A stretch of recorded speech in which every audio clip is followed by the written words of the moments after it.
Okay, so I said I was going to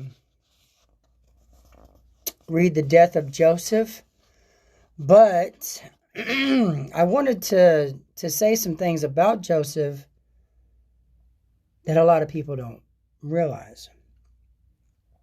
So this will be from the history of Joseph the Carpenter, chapters 2 and 4, and the birth and nativity of Mary. So here we go.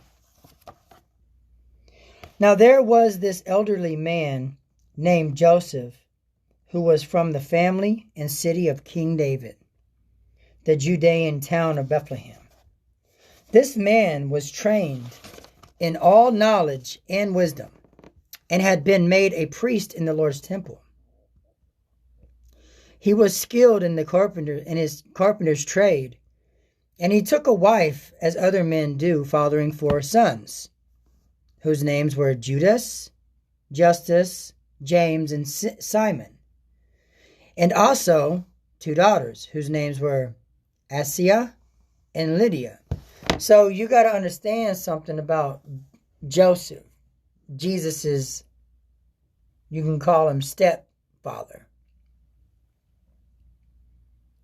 Joseph had already been married, and Joseph already had 4 sons, which one of them is James. Just in case you don't know, James represents the Jews in the Bible. So he was a widow. God chose Joseph to marry Mary because he knew that he wouldn't want Mary like that. He's an old man. He was an old man. So in due course, the wife of the righteous Joseph,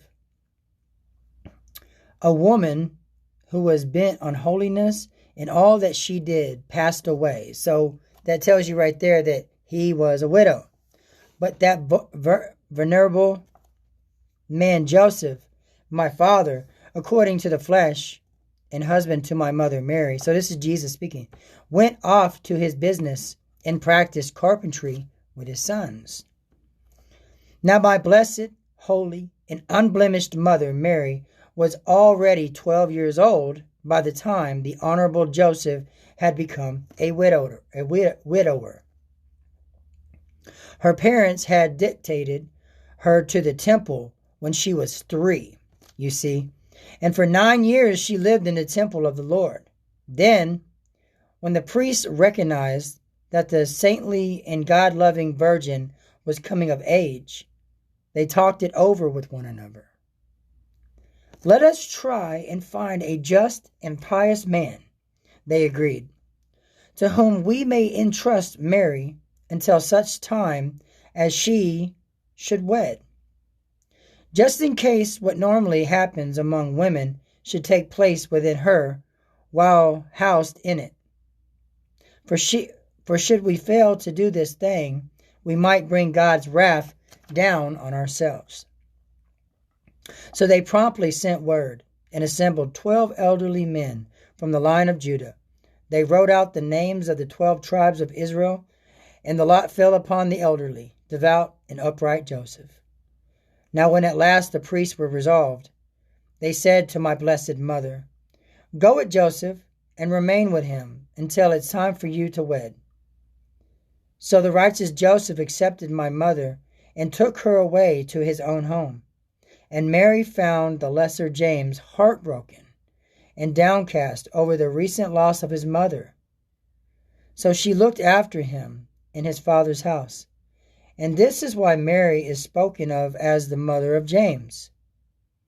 From that time forward, Joseph left her at home and went away to his carpenter's shop and practiced his trade. And after living in his home for 2 years, from the time that he took her in, Mary was 14 years of age. Amen. I just wanted to let that be known, because God literally chose Joseph to marry Saint Mary because he was old. He didn't want to, have sex and have more kids and more babies and stuff like that. She was literally a virgin all the way up until she died. So, yeah, she's called the Virgin Mary for a reason. Because she was always a virgin. She was never done that way. So anyways, I'll make another video, and then we'll get into the death of Joseph. Amen.